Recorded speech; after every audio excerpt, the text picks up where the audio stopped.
My self doctor Ankit Tandon. Friends, आज हम बात करेंगे एंजाइटी डिसऑर्डर के बारे में। फ्रेंड्स, एक्चुअली एंजाइटी और एंजाइटी डिसऑर्डर दोनों में क्या डिफरेंस है और एंजाइटी डिसऑर्डर के क्या ट्रीटमेंट है, या फिर एंजाइटी डिसऑर्डर में हम ऐसी कौन सी हैक्स कर सकते हैं जिससे हम बाहर निकल सके। तो इस वीडियो में हम आपको सारी इन्फॉर्मेशन स्टेप बाय स्टेप देंगे, तो आप आखिरी तक इस वीडियो में बने रहें। अगर आपको वीडियो अच्छी रही और यूजफुल लग रही है तो लाइक और कमेंट करके जरूर बताएं, चैनल को सब्सक्राइब जरूर करें। तो सबसे पहली चीज हम ये समझ लेते हैं कि एक्चुअली एंजाइटी क्या होता है। जो एंजाइटी है वो बेसिकली हमारी बॉडी का प्रोटेक्टिव रिएक्शन है, यानी कि एंजाइटी एक अनइविटेबल पार्ट है ह्यूमन लाइफ का। हमारा जो बॉडी है वो किसी भी तरह से की जो डेंजर हमारी ओर आ रही होती है उनसे हमें प्रोटेक्ट करता है। तो वो जो प्रोटेक्टिव मैकेनिज्म है वो एक एंजाइटी पैदा करेगा, यानी कि थोड़ा सा स्ट्रेस पैदा करेगा। लेकिन ये जो एंजाइटी है वो हमारी फ्रेंड है, ना कि हमारी एनिमी है। क्यों हमारी फ्रेंड है? क्योंकि अगर एंजाइटी ना होती तो हम जो भी चीजें, जो भी ट्रिगर्स, जो भी चीजों में हमें जिस तरह से रिस्पॉन्स करना होता है वो हम ऐसे नहीं कर पाते। तो एंजाइटी हमारे लिए जरूरी है। लेकिन एंजाइटी डिसऑर्डर क्या है?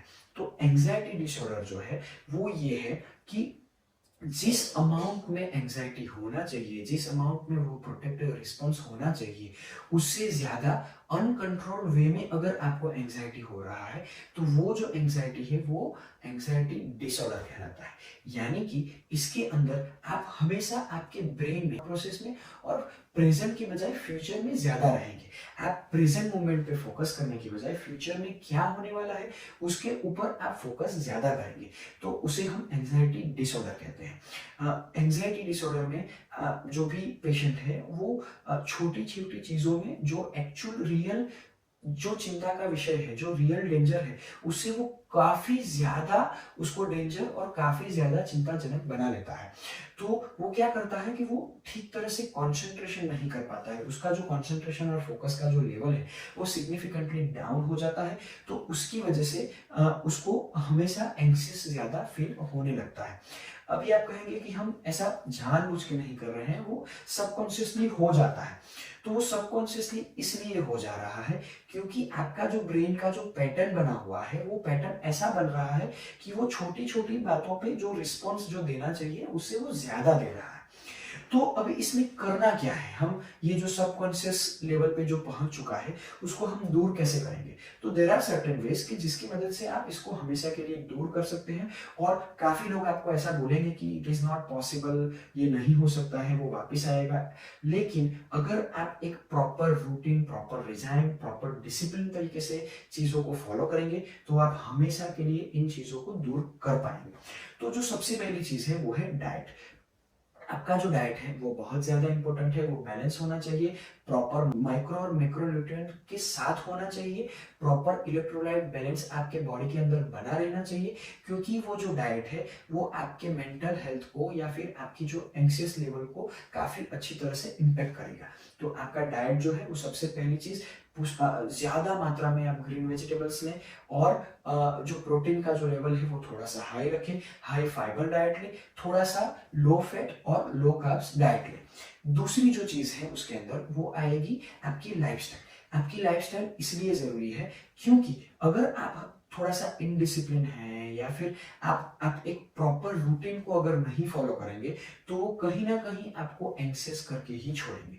तो आपको एक प्रॉपर रूटीन, आपका वेकअप टाइम, आपका स्लीप टाइम और आपका खाने का टाइम एक प्रॉपर रूटीन के हिसाब से होना चाहिए, ताकि आपका जो सर्केडियन रिदम है वो प्रॉपर तरीके से सेट हो।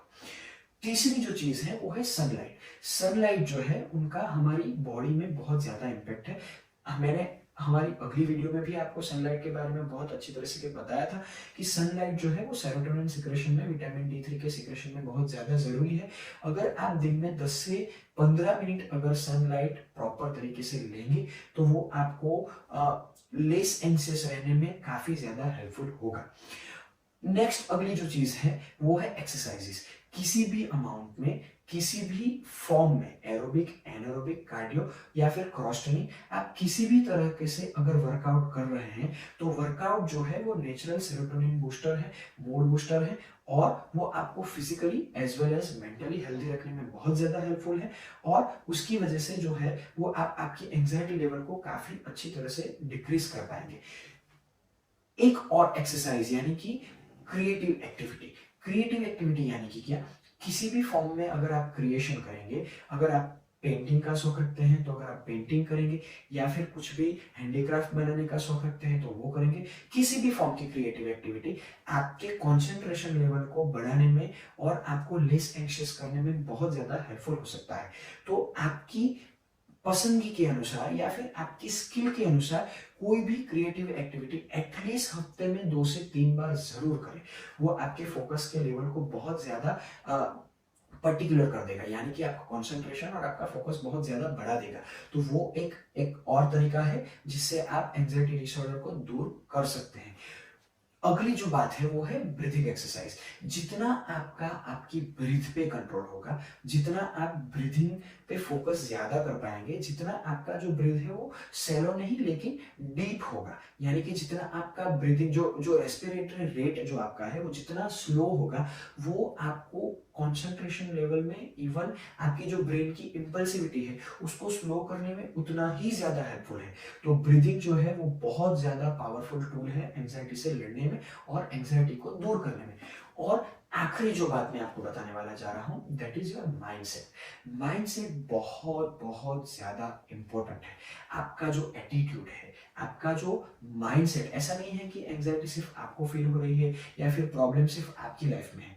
हर आदमी की लाइफ में अपने अपने लेवल के हिसाब से प्रॉब्लम्स और एंजाइटी होती है, लेकिन हर एक की उनसे लड़ने की काबिलियत उनके माइंडसेट की वजह से अलग अलग होती है। जो आप रिस्पॉन्स दे रहे हैं या फिर जो भी आपको चीजें, जो भी आपको दिक्कत हो रही है, जो भी प्रॉब्लम आपके सामने आ रही है, आप उनको कैसे टैकल करते हैं, आप उनका सामना कैसे करते हैं, वो बहुत ज्यादा इंपॉर्टेंट है। अगर आपका माइंडसेट पॉजिटिव है, अगर आप अपने आप में बिलीव करते हैं, आप अपने आप में कॉन्फिडेंस रखते हैं कि ये कुछ भी है लेकिन हमें हमेशा के लिए इसको निकाल सकता हूँ, मैं मेरे ब्रेन को हमारा जो ब्रेन है ना, अगर आपका मोबाइल का सिम कार्ड पकड़ लीजिए या फिर आपकी मोबाइल की मेमोरी पकड़ लीजिए, जब जैसे जैसे मोबाइल की मेमोरी बढ़ जाएगी, वो स्टोरेज कम होने लगेगा, तो मोबाइल का फंक्शंस में कुछ ना कुछ प्रॉब्लम आने लगेगा।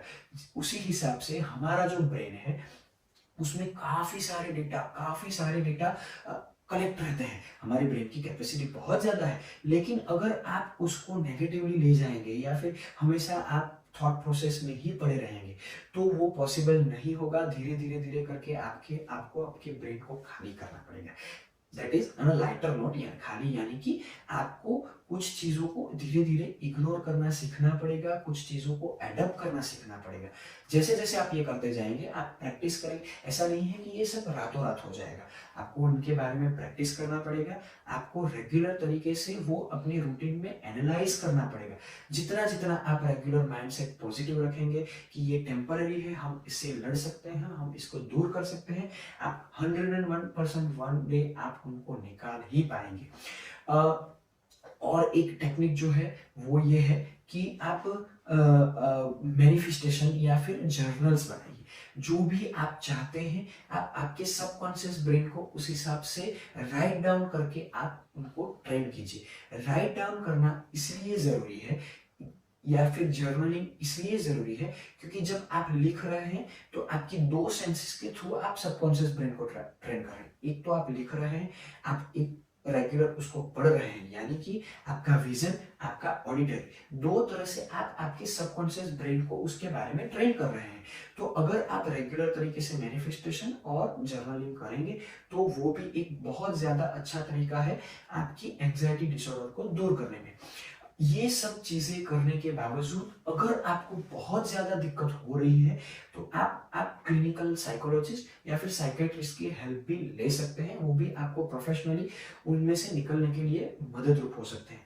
लेकिन मेरा मानना यह है कि आपको जो एंजाइटी डिसऑर्डर है उसमें आप जो भी पिल वगैरह जो लेंगे वो बेसिकली जिस तरह से हमारे बॉडी में पेन होता है और हम हमारे पेन को सबसाइड करने के लिए पेन किलर लेते हैं, उसी तरीके से वो काम करेगा।